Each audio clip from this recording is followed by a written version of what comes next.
Hey everybody, how's it going? So I thought I would answer some of the very common questions that I'm getting regarding the search for the new space, and I'm going to start with the most common one before anything else. Lewis, where did you get this adorable black kitten? Hi, Blackberry. Oh, you're a good girl. Oh, yes, you're a good girl. Oh, I can't tell anybody where I got you, so then other people will be able to get cute, adorable kittens like you. And I won't have the world's cutest kitten anymore, now will I? Blackberry. Good girl. Anyway, so she's going to be doing this Q&A video with me.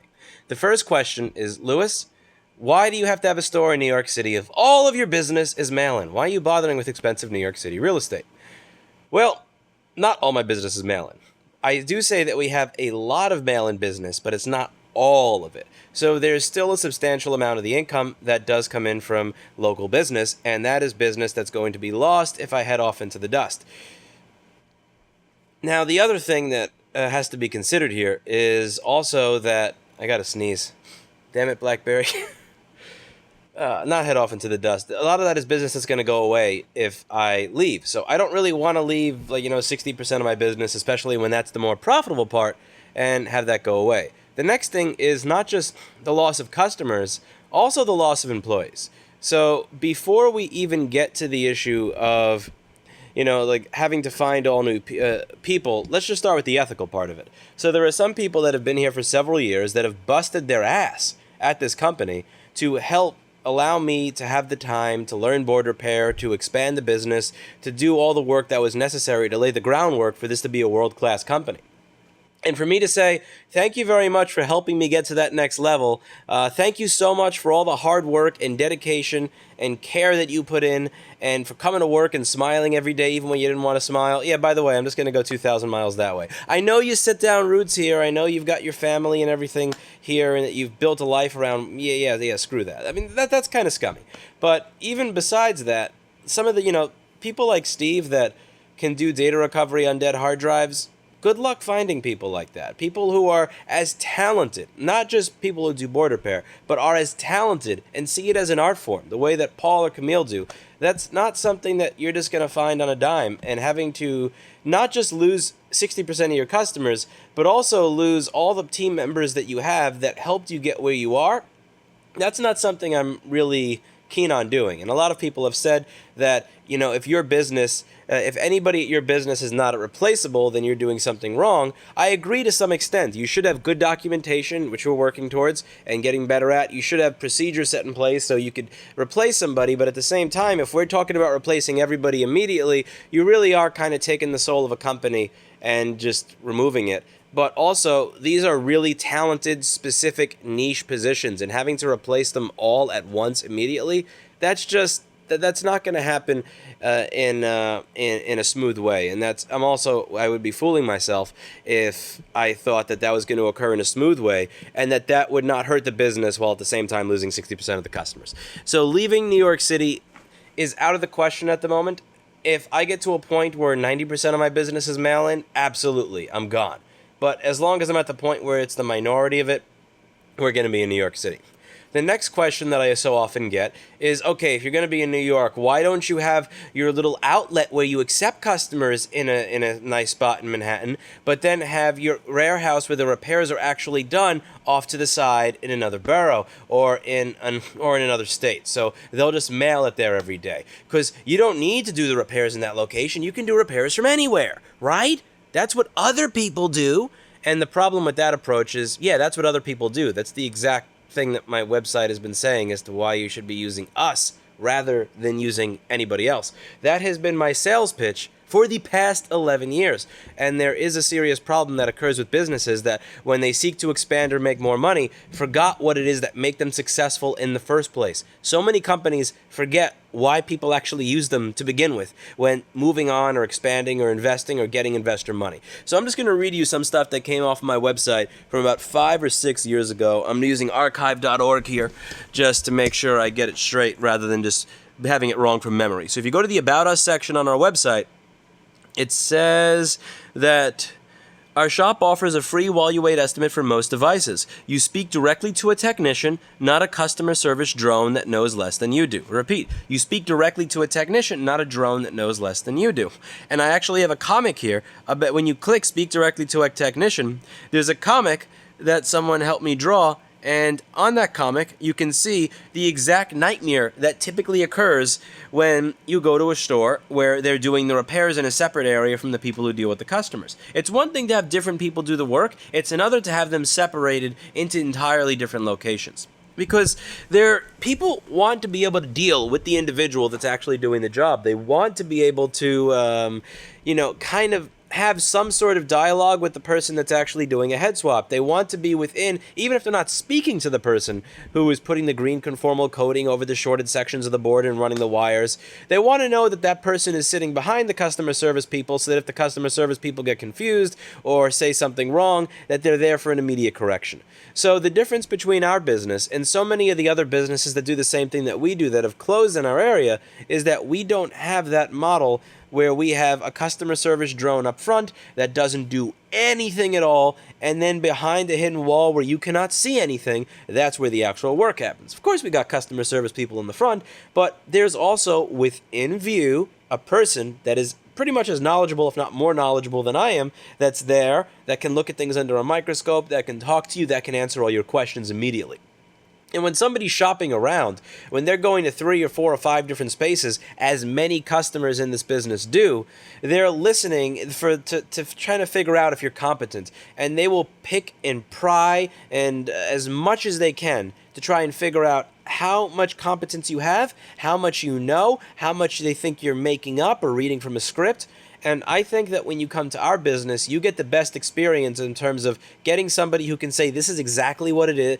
It's one of these two things. Here's why it is one of those two things. I'm not just because the sheet says so, but here's the actual theory behind it.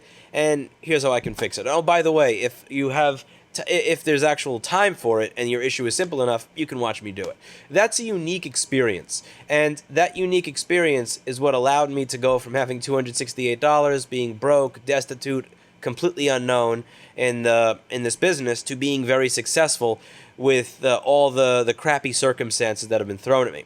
I don't forget where I came from, nor do I forget why it is customers have chosen to shop here to begin with. The moment that I forget why customers chose to shop here, the moment that I stop having that loyalty to my past self or my customers, is when the business goes down the drain. So when people say, just have this place for intake and then have somebody else fix it, that doesn't work. Because what people are missing is that, and let's just bring up something that could happen here, that's happened at many other businesses that I've had the privilege of walking into and speaking to. Let's say that they have a board fixed, right?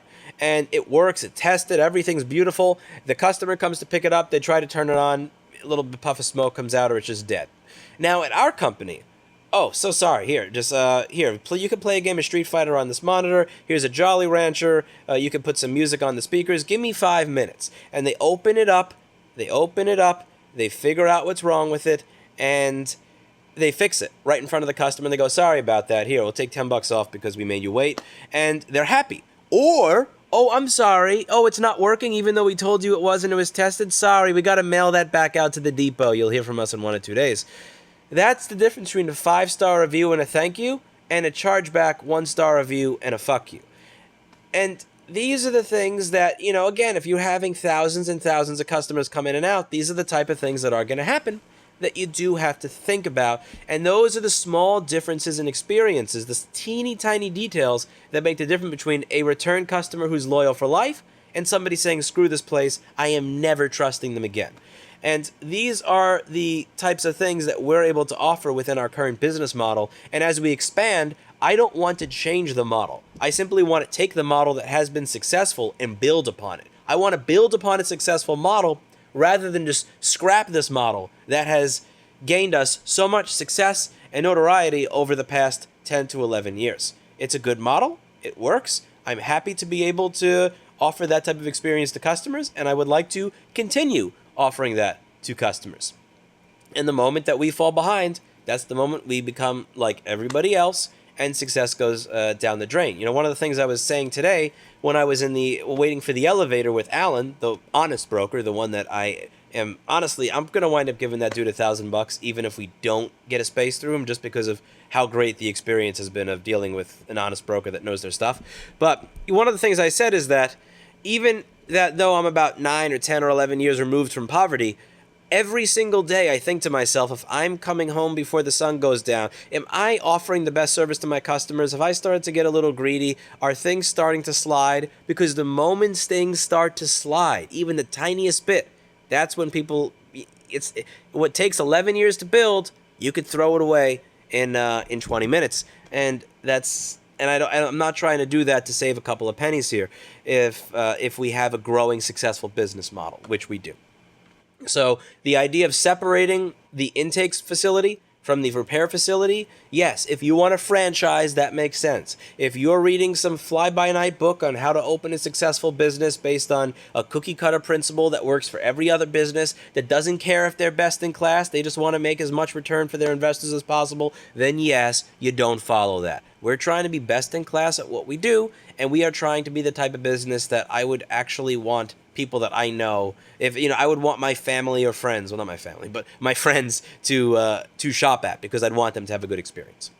The next question is, Lewis, why are you not taking that restaurant since they have now offered you 6 months of free rent? Aren't you being an asshole? You are being spiteful. You said that they could have gotten the space even with 3 months of rent, but now that they were assholes about it, you're not even willing to rent it at 6 months of space. Isn't that petty?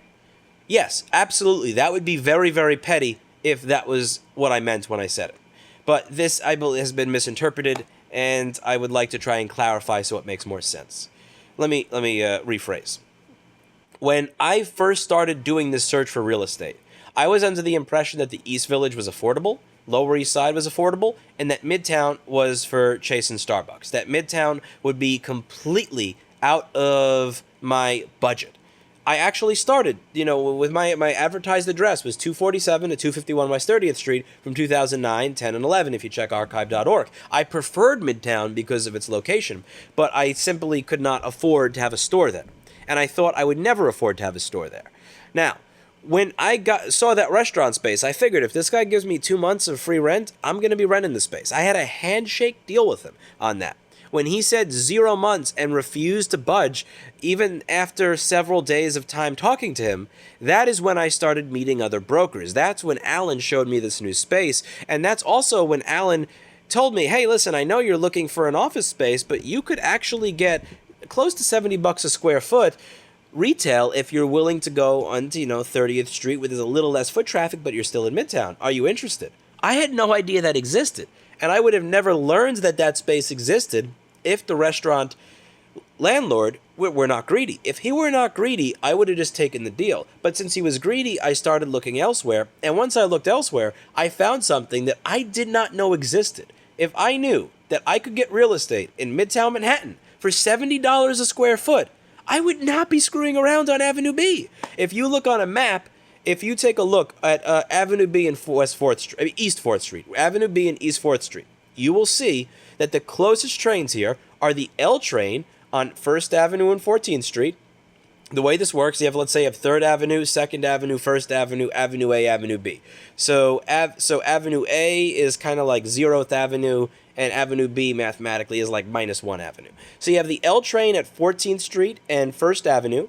That train is going to be 10 short blocks, 2 very long blocks away. So that's 12 blocks, 2 of them are a very long walk, and this is a train that's kind of off the beaten path already. The only reason the L train is acceptable to us here is because we're literally 2 blocks away from it. Or you have the F train, which is one of the worst trains in the whole city. I'm not having it. I'm not even going to argue it with you. The F train is the biggest pile of shit in New York City. But I know. People are going to push back. The F is the worst. I win. But anyway, that's on 2nd Avenue and Houston. Houston is like 0th Street because it comes before 1st Street. So you have to walk over 1st Avenue, Avenue A, Avenue B. That's 3 really long blocks because the walks between the avenues are much longer than the streets. 3 really long blocks and then 4 short blocks. So it's a trek. So you're talking about a space that's really far off the beaten path. And I would consider that because I thought that's all I could get. Think of it like you, I don't know. Like, again, one of the analogies I presented is, imagine you had a sweet tooth and you walk across the street to the deli and you ask for a Snickers bar, and he goes, I want $1. You may just buy it for $1. If he says the Snickers bar is $10, now, well, that's insane. I'm not paying that. So you walk down the block and you go to the next deli, and the next deli wants 65 cents. Even if that first deli calls you back and says, hey, I'm so sorry, I'll give it to you for $1, it doesn't matter, because now you're right in front of somebody who's going to give it to you for 65 cents.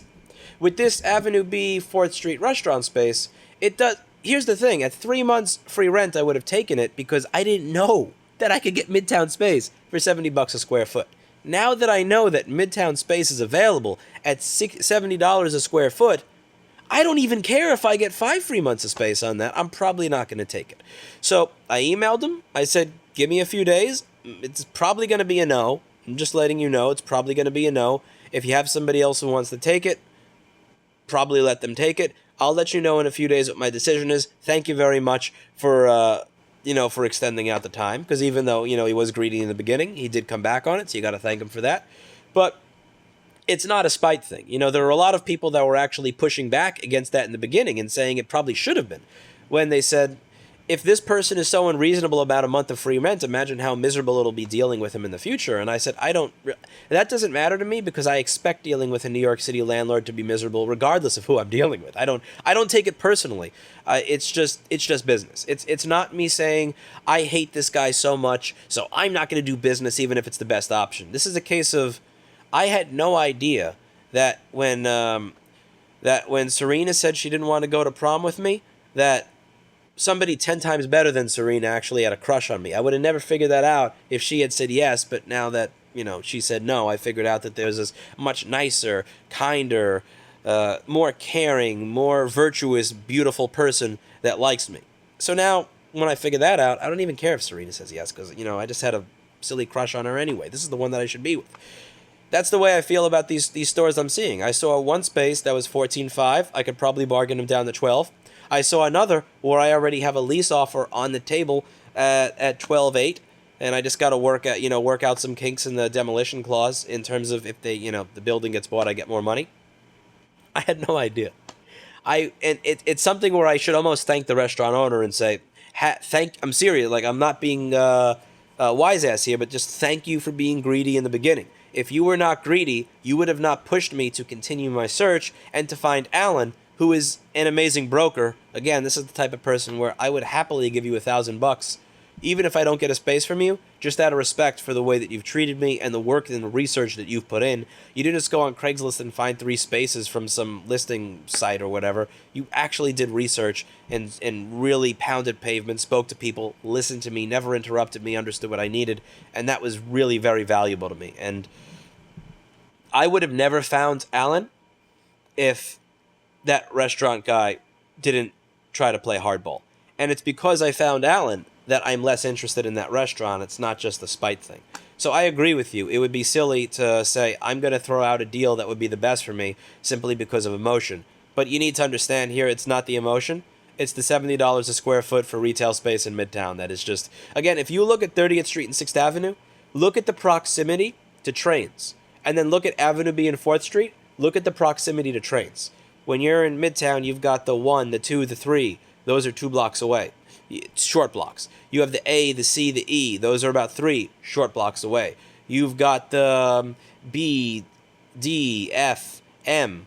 Those trains are about, like 4 blocks away, 2 to 4 short blocks away. You got the 4, the 5, and the 6. No, actually, I think you got the 6 train. That's going to be probably 5 long blocks away. But you've got everything there. Every train in the city going there. And the thing is, my eyes are kind of open now to the fact that I have a lot of opportunities available that I didn't know about. So I don't feel that need to immediately take the first thing that is coming to me the same way that I did when I first saw that restaurant. When I first saw that restaurant, I saw that after seeing 5 or 10 shit spaces in a row and, without having a good broker. And I just thought, wow, sanctuary, someplace that's not a dump, even though it kind of had the cockroach problem.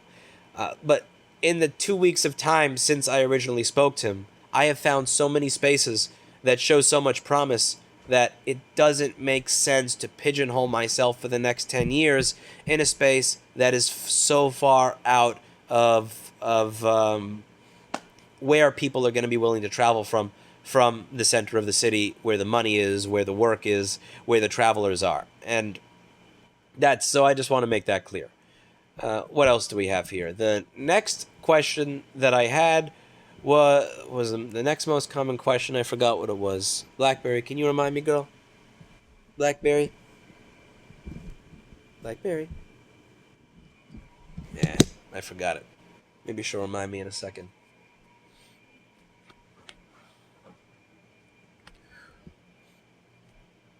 The other is, why don't you get an office instead of a store if your business is destination based? One of the things you may have seen with Alan today, many buildings in Midtown are going to require that you have somebody sign in. That is a non-starter. Even if somebody's willing to get on an elevator, most people are not going to deal with getting on an elevator, waiting on a slow elevator, and having to sign in with security to come in. That's not great. And also, many of these buildings have limits on how many customers they'll allow you to have in. As I said yesterday in the hardball video, there were places where if I have more than 20 or 30 people show up, that's a deal breaker. I don't want to pay $15,000 a month to have a business where having more than 30 customers a day is a deal breaker. Maybe you run the type of business where you could just show up and just, you have your little money printing machine and it just works, but I have to deal with customers, so I can't do that. So hopefully that answers the questions. To recap, the TLDR is, why don't you get a space outside New York? Most of my customers are still in New York, and my employees that have helped me get to where I am, the people that have really put in blood, sweat, and tears, have roots laid down here, and they're not people that are easily replaceable because they are fucking best in class. And the thing that sets us apart is that. The second question was, why don't you separate the customer acceptance from the techs? Because the techs are an integral part of that entire system. If I separate where the repairs are done from that, people can say, why don't you just have some techs there that can open stuff up and diagnose and maybe even a microscope? But at that point, again, you're practically the store that I have now, and you're right back to where we started. And it's important to us to have a business where you actually get to speak to the people that are going to be doing the job to some extent, and to be able to have that, to be at least within vicinity of the people who know everything about these devices, who are actually going to be doing the work. And why don't you take that restaurant space? If you liked it before, why are you being spiteful? Again, it's not spite. It's simply a case of, while you were deciding to play hardball, opportunities that I never knew existed, that were absolutely amazing opportunities, just so happened to fall into my lap, and now I'm more interested in pursuing those than chasing hardball. So that's it for this little question and answer video. Thank you so much for watching. I hope to hear back from Alan next week. I also hope to start talking with the owners of the space that I saw on Lexington with the multi-floor space next week. And I hope to relay what my negotiations with those landlords to you. I don't expect it to go amazingly well. I'm probably going to wind up walking away from it because they see the broker prepared me for them to be very stubborn. And also that broker also said that the other spaces I was looking at were shit and said LOL in my SMS. I don't have the highest of expectations for their ability to work with me or for that being the best of experiences, but I'm always open to be proven wrong, and you never know, maybe I will be. And once I get a new space, we can actually go back to doing regular repair videos again, because this is really taking up so much of my time and so much of what we're doing. I would...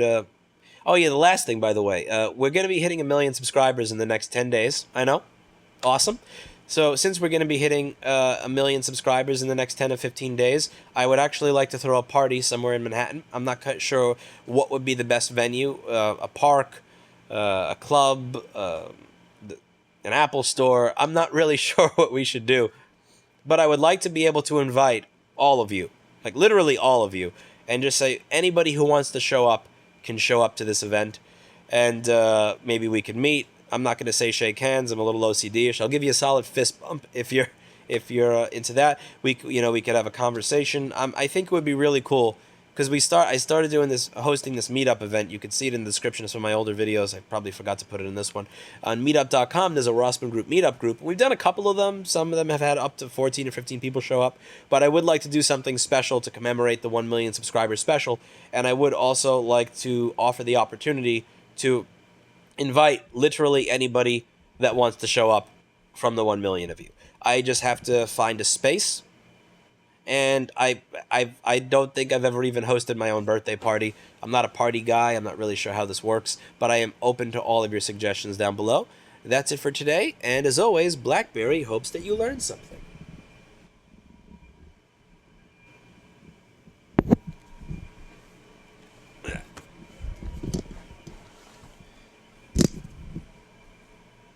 I'm a terrible cameraman. BlackBerry. Yeah, how about this? You're gonna...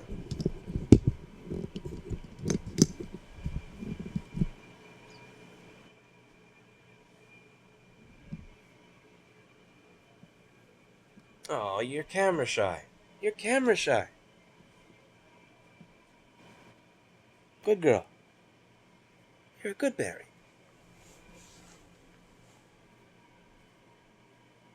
Oh, you're so cute. Who's a good girl? Who's a good girl? Oh, you're not a lying Karen broker, aren't you? No, you're a good girl. You're a good blackberry. You're a good kid. Good kid. Good kid.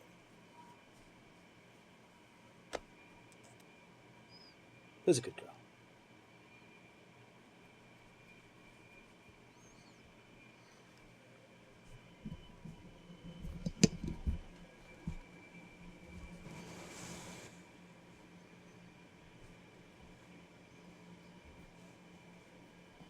Oh, good girl.